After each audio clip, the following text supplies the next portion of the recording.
Weather Authority meteorologist Ron Rhodes. Look at that sunshine beaming down downtown Owensboro in all its glory. It is another fantastic day. Hits just keep on coming. It's the last day of September, and it's going out on a very good note. We're going to be seeing this weather really continue on through the weekend. Now, Ian is going to be kicking some clouds our way. It is going to kick the wind up a little bit, too, over the weekend. Well, Saturday and especially on Sunday, we're going to see some wind gusts up around 25 miles an hour. But still, nothing obviously like what they're getting out to the east. And we're going to be staying dry, it looks like, not just through the weekend, but it looks like well into the fall festival. Things are looking dry through Thursday. Loving it, and I'm sure the nut clubbers are loving it too. What I'm not loving is they had like a Munchie Madness poll. They've been doing this, the Nut Club has, on Twitter. And, you know, it was coined by our own Gretchen Ross, by the way, the Munchie Madness. And they're just pairing, like, it's almost like the, you know, the basketball tournament in March. It's like they're pairing up these two different foods, and they've had competition going, you know, pitting like the Pronto Pup against the chicken and dumplings. That was the finals. Pronto Pup won, which is just a hot dog disguised as the best food at the fall festival. Over the chicken and dumplings. Could not believe it. Over the tenderloin. Couldn't believe it. Over the pulled pork parfait. Couldn't believe it. People would rather have a hot dog wrapped in corn. Can you believe that? No, I can't either. Can't either, but you know. We were just talking about hot dogs. Anyways, we take a look at downtown Owensboro. It's shaking a little bit down there. We've been having our camera on Ellis Park kind of poised toward the birds because we've had some pigeons up there roosting, and I'm sure doing other things up there too, like leaving their mark. You got the traffic out there on 69 and 66, and it is rolling along nicely there at the Vanderburgh-Ward County line. And now we're taking a look at downtown Evansville in all its glory. It's going to be a beautiful weekend for doing just about anything. Get a little chilly at night, though. You know, we've started the day the past few days in the 40s. And we're going to do that again tomorrow. All right, let's take a look at what we've got temperature-wise at the airport. 64 degrees, dew point nice and low. The wind has been breezy, or at least to a degree, throughout the day. We had a wind chill this morning in the 30s in some areas. With that wind, it's been around 10 miles an hour, 5 to 10 in that range throughout the morning. So we've had that wind to make things just a little bit chillier out there. All right, how low can we go? We're all in the 60s and not that far into the 60s either. 60 degrees in Lagodes, lows I see. 61 in Jasper, 62 in Henderson, 63 in Calhoun for Mama. 64 degrees in Carmi. It's 65 in Princeton, 66. I don't see a 66 on the board. I see 67 though down in Morganfield, just outside or Morgantown rather, just outside the tri-state. A live first warning Doppler radar not showing a thing, but we are seeing plenty to our east. And of course, this is Hurricane Ian, which is now making a second landfall in the United States. Of course, the first landfall, Sanibel Island, Fort Myers area there in Florida, and now it went out to the Atlantic. It weakened overland like it will do. It re-strengthened over the Atlantic. It's kicking some clouds our way, and really over the next 24 to 48 hours, we're going to see some clouds. Cincinnati and Lexington, if you're traveling to those places this weekend, and they could see some rain. Louisville could see plenty of clouds too, but I'm not expecting rain in Louisville from this either. So it's going to stay to our east rain-wise.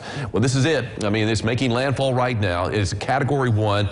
You can see it's the strongest storm surge. Now, the storm surge is going to be great. It's coming when the wind comes off the water. You can see the counterclockwise flow. So the greatest storm surge is going to be up the coast a little bit from Charleston, but it's right there in the Myrtle Beach area. So it looks like they're getting hit the hardest there in Myrtle Beach, whereas Charleston, they're getting plenty of rain, they're getting plenty of wind, but they're not getting a storm surge. They're getting the wind coming off the land as opposed to wind pushing the water on shore. So anyways, moving inland now.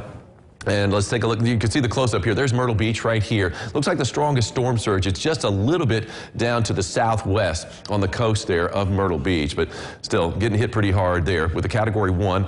And it is a strong Category 1 at 85 miles an hour, max sustained winds with a northerly movement at 14, but it's going to kind of turn a little bit more to the northwest. But of course, moving north, you know, in the Atlantic at this position, you're still going to hit the United States because the Carolinas jut out just a little bit.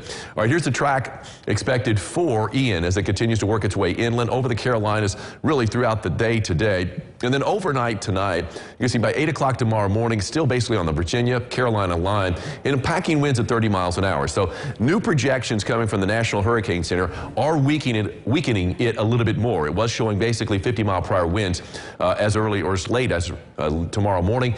By the afternoon and evening, really starting to weaken even more. I mean, it's no longer a tropical storm.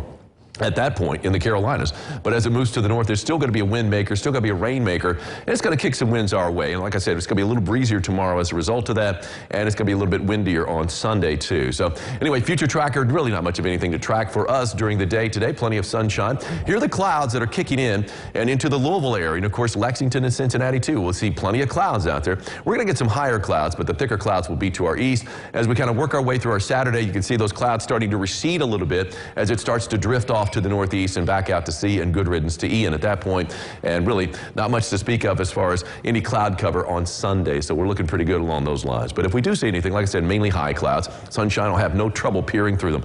73 degrees for a high today. So one tick up from yesterday with plenty of sunshine. Pleasant, I reckon, with a northeast wind at 5 to 15, keeping the humidity nice and low. On the 3-degree guarantee, I called for a high yesterday of 72. Bingo. 72 it was. Evelyn Beard of Evansville. Congratulations, Evelyn. You've got yourself an umbrella, courtesy of Ackerman Chiropractic. Come on by the station and pick it up.